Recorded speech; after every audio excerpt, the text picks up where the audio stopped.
Welcome back. You're watching Firecrackers, and we are live from our studios here in Lagos, Nigeria. Now, we have FG's external borrowings and debt servicing as focus today. We also have the Edo-Ondo elections also in focus.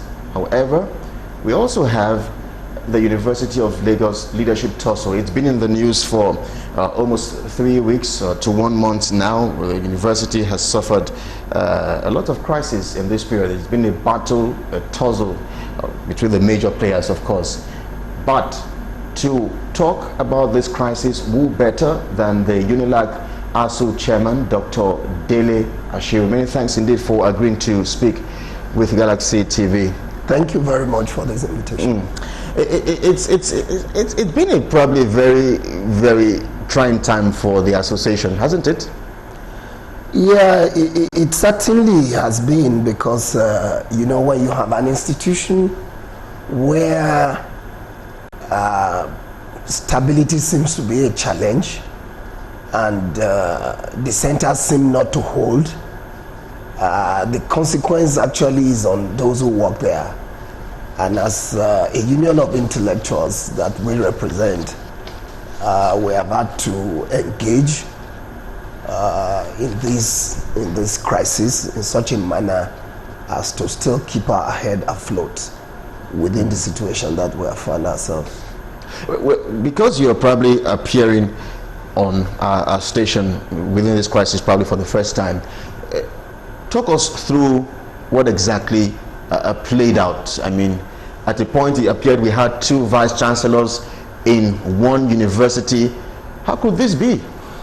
Well, as you may be aware, we have a pro-chancellor, Dr. Wale Babalaki, who thinks that the University of Lagos is an extension of his private estate, particularly his chambers. Because of that mindset, he had no respect for all the organs, governance organs and structures within the university. The law establishing the University of Lagos stipulates that in the event of a vacancy, okay, which has not been the case legally, the council reserves the right to appoint an acting vice chancellor on the recommendation of Senate.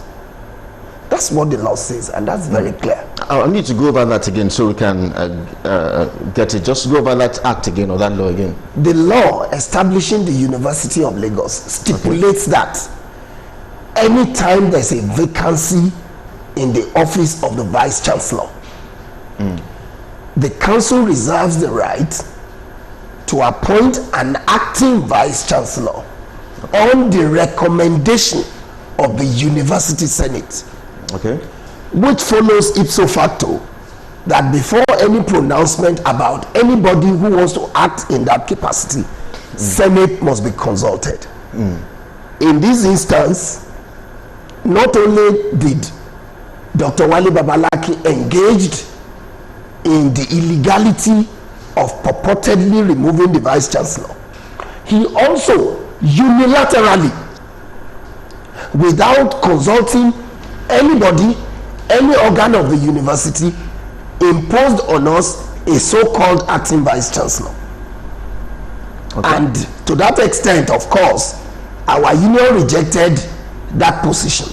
The Senate of the university also rose in unison to say that, well, council has the right to hire and fire, but council must only do that after due process. Dr. Ashiru, because I have followed this crisis or this leadership tussle for quite some time now, I have also listened to Dr. Wale Babalaki on some other national TVs, and he has cited that the Senate has not met for a long time now, and probably that is the reason why they went ahead with this decision. So does the law, the acts, make provision for a case where the Senate probably would not meet? What should happen? Should there be that vacuum?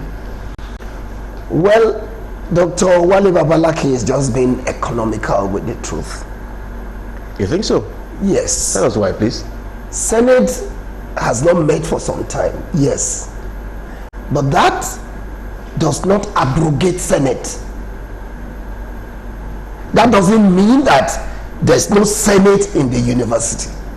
If, for example, he wrote to Senate, because there are senators as of right in the university. All professors in the university are members of the university senate. If he wanted to go through the due process, all he needed to do is ask the university registrar to convene a senate meeting. Okay. And then put the question before them. This is the situation in the university. Could you meet to recommend to council a senator? If after doing that there was no recommendation from Senate, or they declined, he could then go ahead to do any of this contraption. But you remove the vice chancellor in the morning and install the surrogate vice chancellor 5 p.m. in the evening. It's clearly in violation of the law. These are practices that are alien to the academic tradition. That can happen in MM2 or in Wale Babalaki chambers, where only one person cuts the shot. In a university established by law, there are procedures, there are processes, and those processes cannot be unilaterally abrogated. Because that's what the ASUU and I think the Senate has always clinched on, that they should have followed due process. Oh, sure. As a senior advocate of Nigeria, Dr. Babalaki insists that due process was followed. But amongst other things, the embattled Vice Chancellor, Professor Gundipe, according to Dr. Babalaki, was also accused of gross misconduct. Now, I also listened to another interview where Babalaki granted, and he said the pro-chancellors were to meet, and then he said those meetings were disrupted on 2 occasions by ASUU, UNILAG. Is that true? That's not true. We have never disrupted any meeting. Never ever. And I didn't hear him say that. Never ever we have. How could a union of intellectuals disrupt meetings? The only thing that happened, okay, was that we had evidence that he had a hand in the cancellation of the 51st convocation ceremony of the university.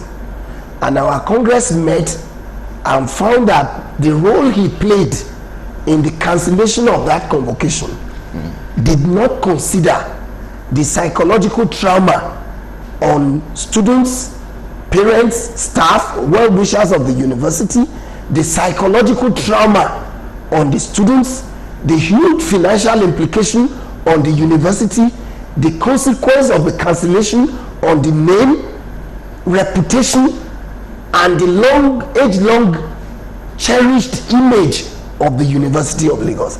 And on the strength of that, we passed a vote of no confidence in his leadership. That was what we did.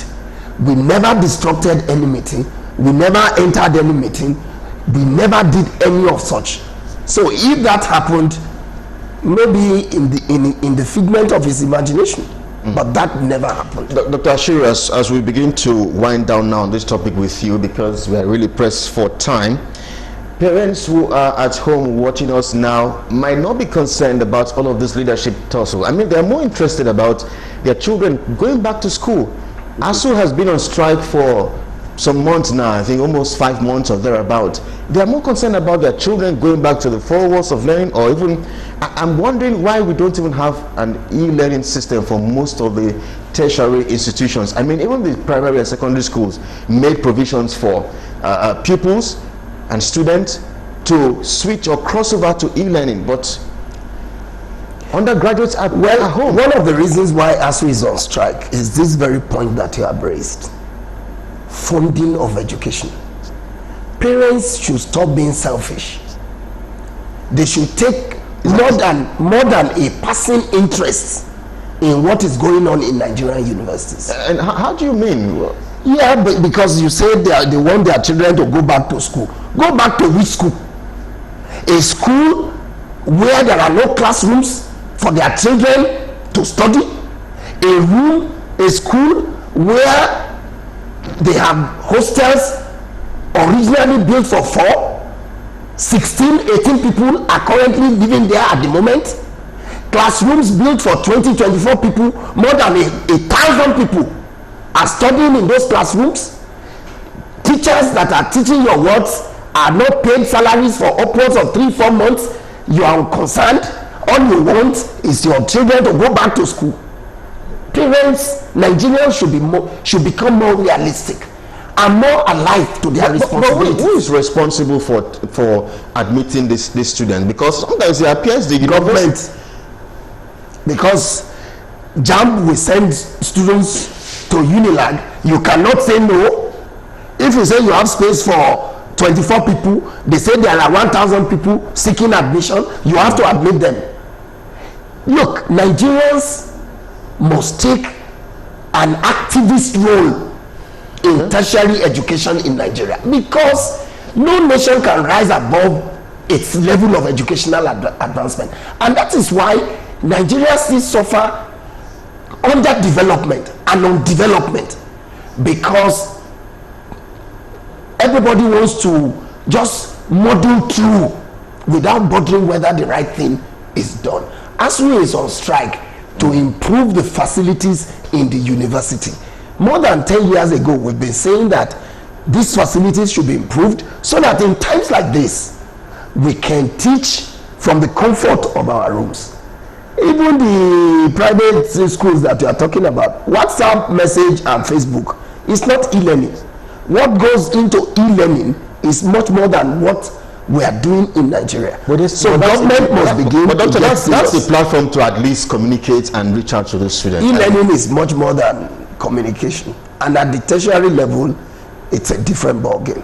So government knows what to do. For how long are students going to be at home? I mean, it's been 5 months now. I mean, in most nations bear in mind that we are also in a pandemic. Of course we are. And consider the risk of only a student coming into the hostel. How about even, for instance, we've had the exiting class or the transitional classes in secondary and primary schools going to sit to write the exams. Can't that be done for probably final year students or something? Yeah, but there are policy makers who should think through, and like they're already doing. I listened to the Honorable Minister of State, issuing a framework, a template for those kind of things. But what we are saying is, let me also ask this, as we need to round off now very quickly. Is there a gap between the university and the federal government? For instance, when all of this crisis started, it took the federal government, the President Muhammadu Buhari, probably a long time to even respond. Is there a disconnect somewhere? That shows the kind of importance that is attached to education in Nigeria.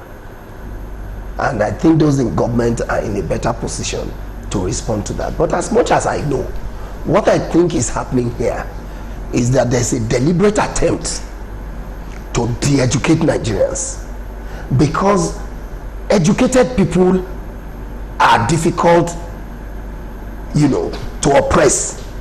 So when you de-educate people, it's easier for you to give them whatever shit you care to.